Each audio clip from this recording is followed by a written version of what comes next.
Jesus comparou o reino de Deus com um grande banquete.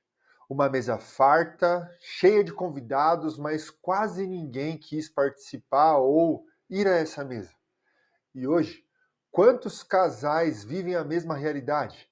Diante de um convite de um banquete, estão investindo todo o seu tempo com o trabalho, com a correria da vida, com as contas, correndo atrás de dinheiro e não tem tempo de sentar à mesa com o mestre.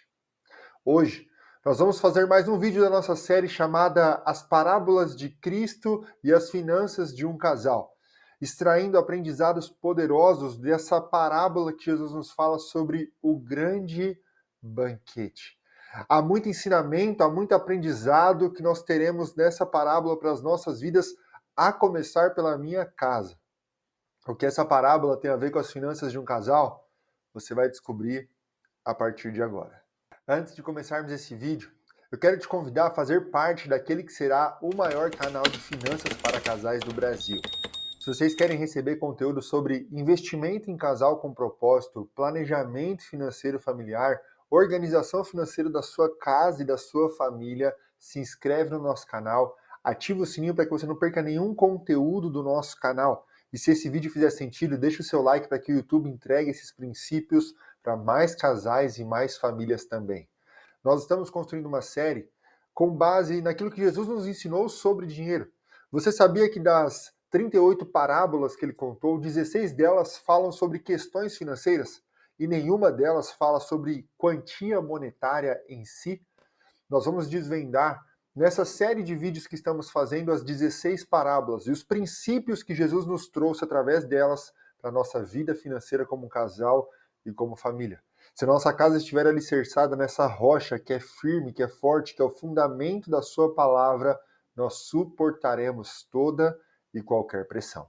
Vamos começar então a nossa parábola sobre o grande banquete que Jesus preparou para mim e para você. Essa parábola está em Lucas, capítulo 14, do 16 ao 24. Farei a leitura junto com você para, a partir desse fundamento, extrairmos os melhores princípios para a saúde financeira da nossa casa.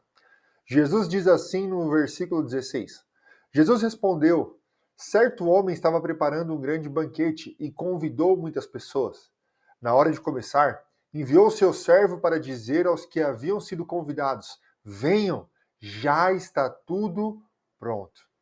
Mas eles começaram, um por um, a apresentar desculpas. O primeiro disse: acabei de comprar uma propriedade e preciso vê-la. Por favor, desculpe-me. O outro disse: acabei de comprar 5 juntas de bois e estou indo experimentá-las. Por favor, desculpe-me. Ainda outro disse: acabo de me casar, por isso não posso ir. O servo voltou e relatou isso ao seu senhor.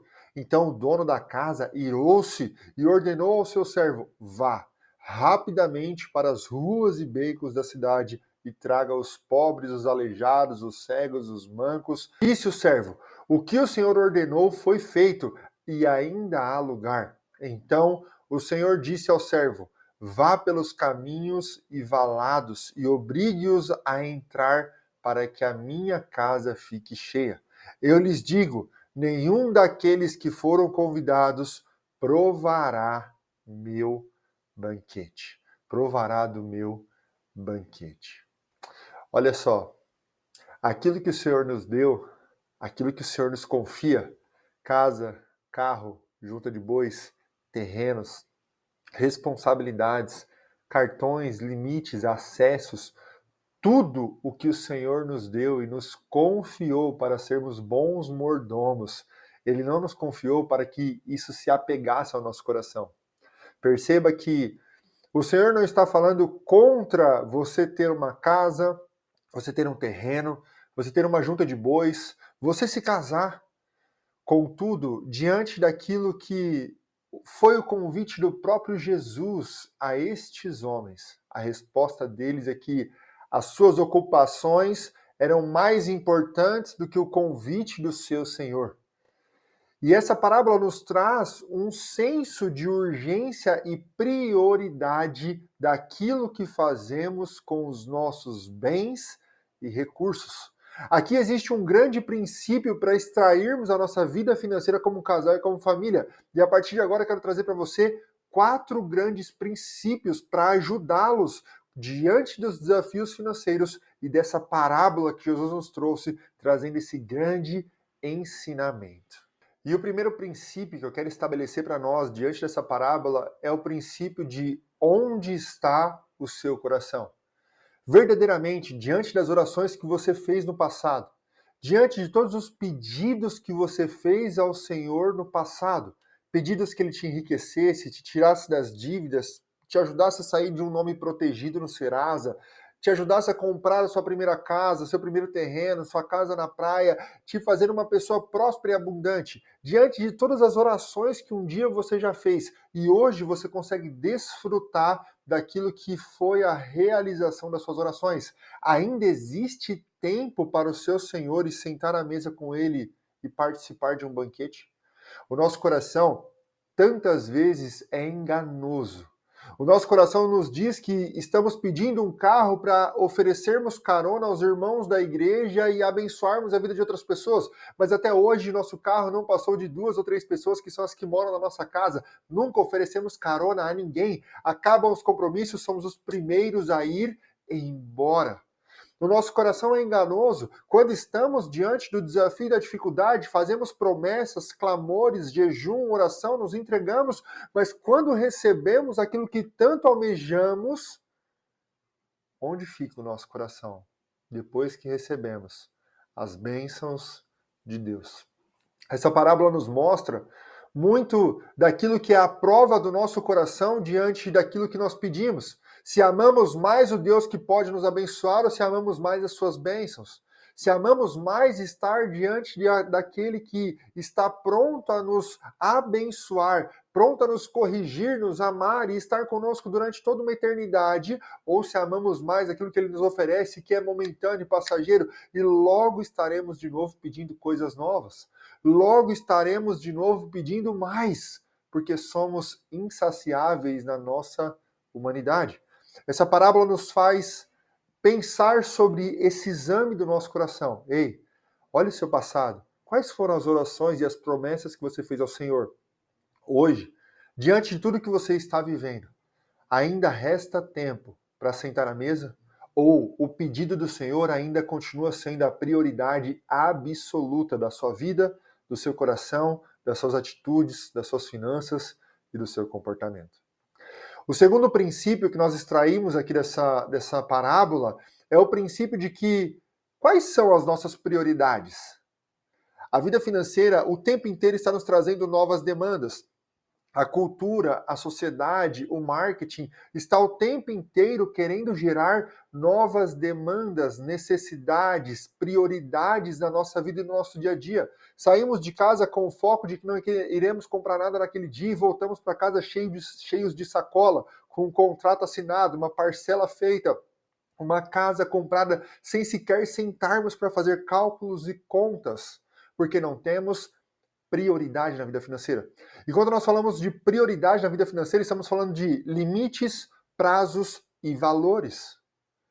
Quando falamos de prioridade na vida financeira, é fundamental que vocês, como casal, estabeleçam limites, prazos e valores. Se eu não estabelecer um limite de quanto eu preciso fazer de dinheiro, as minhas demandas nunca serão suficientes para o quanto que eu sou capaz de produzir.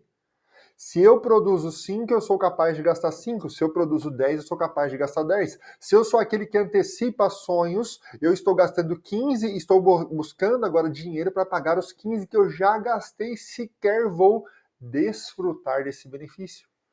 Hoje, como casal, quais são as 3 principais prioridades de vocês como casal? Determinem prazos para essa prioridade. Determinem valores específicos dessa prioridade.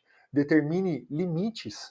Talvez vocês estejam vivendo um momento que vocês precisam trabalhar e trabalhar muito, precisam dar o sangue, é um novo negócio, é um novo empreendimento, é o começo da carreira, é a fase da vida que vocês estão vivendo.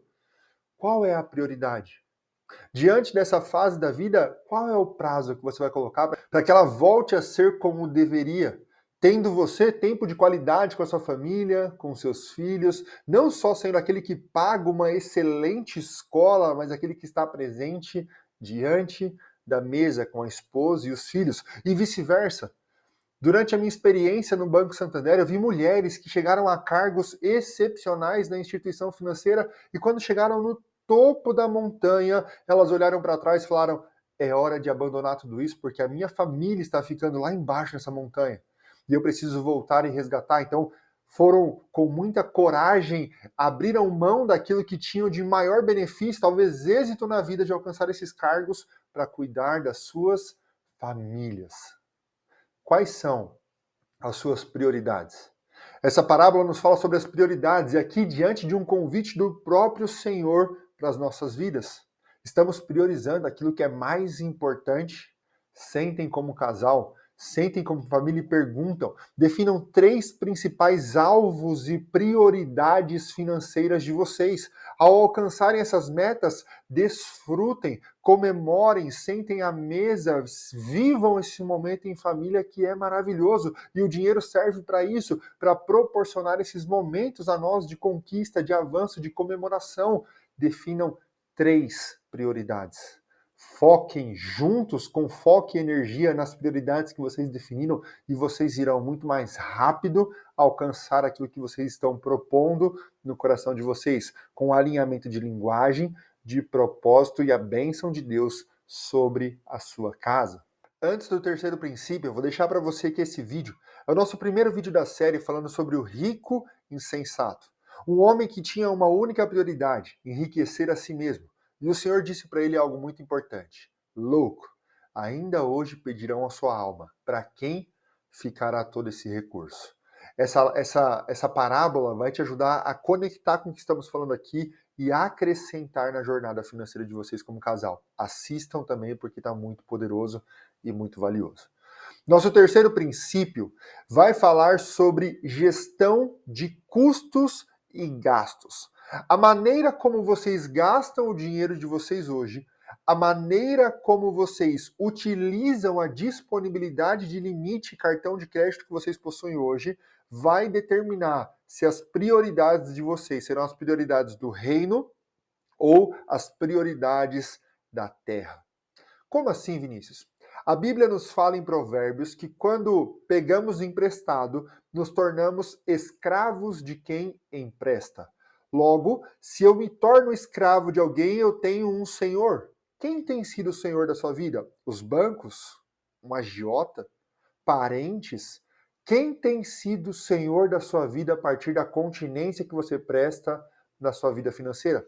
A Bíblia é muito clara. Quem toma emprestado se torna escravo de quem empresta. Um escravo mental, um escravo físico e emocional, até que você quite essa dívida. Só que a maneira como lidamos com os nossos gastos vão determinar as nossas prioridades. Porque se eu ganho 5, se eu ganho 5 e gasto 8, eu não consigo mais escolher não gastar 8 ou não produzir 8. Eu sou escravo desse estilo de vida que eu tenho. Eu sou escravo daquilo que eu estou gastando, logo eu trabalho não por propósito, mas trabalho para pagar as contas que eu já fiz para o futuro. Logo, quando o dinheiro chega na minha mão, eu não tenho governo, eu não tenho liberdade, eu não tomo decisões, eu simplesmente apago incêndio e pago contas. Qual tem sido a nossa prioridade? A maneira como vocês lidam com os gastos de vocês como casal, os limites de cheque especial, os limites de cartão de crédito, empréstimo pessoal, vão determinar se vocês estão priorizando o reino ou a terra. Entendam esse princípio. Nós, como seres humanos, como casal, temos desejos que são infinitos. Desejos que são infinitos. Queremos comprar carro, casa, avião, queremos comprar ônibus, queremos comprar tudo. Queremos viajar, queremos conhecer, viver, queremos muitas coisas. Nossos desejos são infinitos. Para uma fonte de renda que é finita.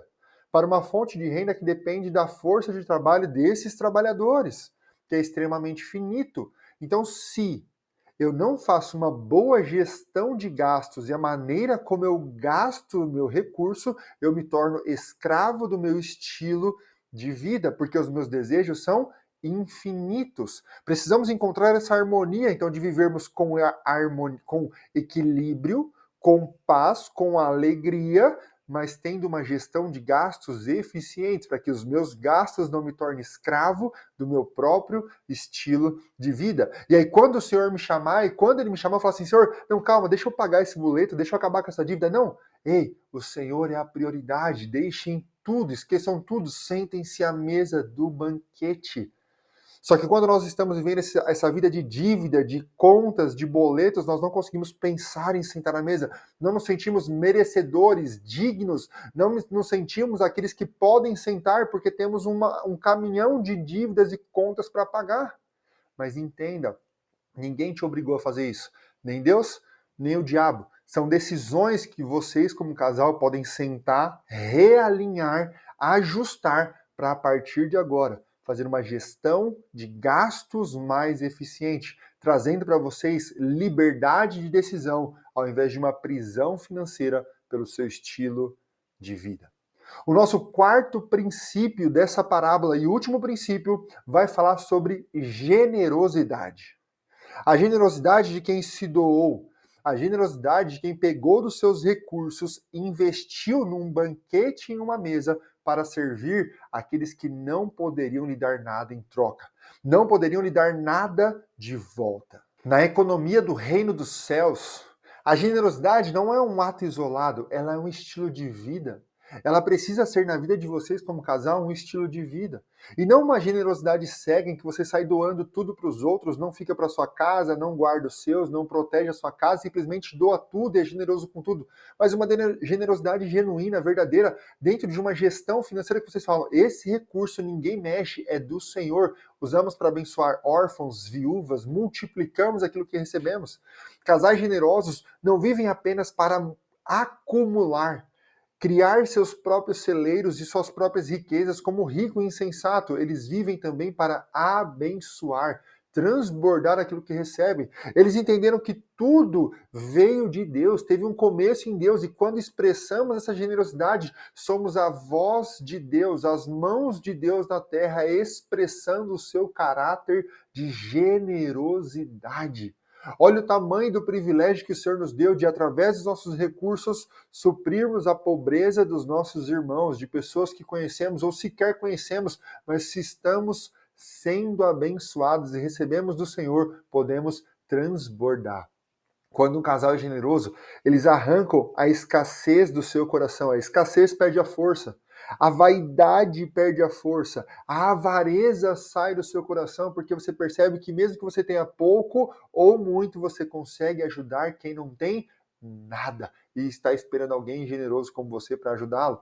Diante da generosidade, a sua ansiedade diminui, porque você percebe que o Senhor está cuidando de tudo e nunca deixou faltar a sua mesa, e você se foca no momento presente, na presença do banquete, estando à mesa. Quando nós somos generosos, a casa se torna um lugar de hospitalidade e amor, onde nós servimos a mesa. A generosidade não empobrece um casal. A generosidade é a libertação que você precisa para abrir mão de um senhorio chamado Mamon e se render ao senhorio chamado Jesus Cristo. Nosso Senhor e Salvador, Jesus Cristo, o Senhor dos Senhores, o Rei dos Reis, aquele que é dono do ouro e da prata, e para todo o propósito que Ele nos chamou antes da eternidade para o tempo presente, não faltarão recursos à nossa casa e à nossa família para o propósito que Ele nos chamou. Mas a pergunta que fica dessa parábola é: os recursos que Ele nos confiou, diante da missão e responsabilidade que Ele nos deu, estão sendo utilizados para o reino ou para os nossos próprios interesses? Quando Ele nos chama à mesa hoje, nós temos tempo para Ele? Ou a correria da vida tem tomado nosso tempo de oração, de mesa, de jejum, de entrega, de devoção, de busca da sua presença? Essa parábola nos faz refletir sobre as nossas prioridades financeiras. Porque acredite, Se você estiver numa corrida e a sua prioridade for correr atrás do dinheiro, é como se você estivesse com um Fusquinha e o seu dinheiro fosse uma Ferrari. É impossível de ser alcançado e vencido essa disputa. Agora, se você como filho está à mesa, você tem acesso à herança de Cristo e todos os recursos estão disponíveis para o cumprimento de um propósito. Não se preocupe, o Senhor proverá o recurso à sua mesa e à sua casa, se a sua prioridade também for a mesa do banquete. Lembrem-se, essa prioridade precisa ser estabelecida. Na agenda do diabo, a prioridade dele é fazer com que vocês vivam ocupados, gastando o que não tem para correr atrás de um dinheiro que precisam produzir para pagar o que já gastaram. Na agenda de Deus, vocês vivem no momento presente, com recurso disponível para serem generosos, transbordantes, cuidando da sua casa e abençoando outras casas e outras famílias. A pergunta que fica para encerrarmos é: qual é a sua prioridade diante da mesa do banquete e do convite que o Senhor te faz? Para encerrarmos esse vídeo, eu vou deixar aqui para você o vídeo do rico insensato para que você veja a primeira parábola da nossa série e não deixe de se inscrever aqui no nosso canal. Até o próximo capítulo dessa série.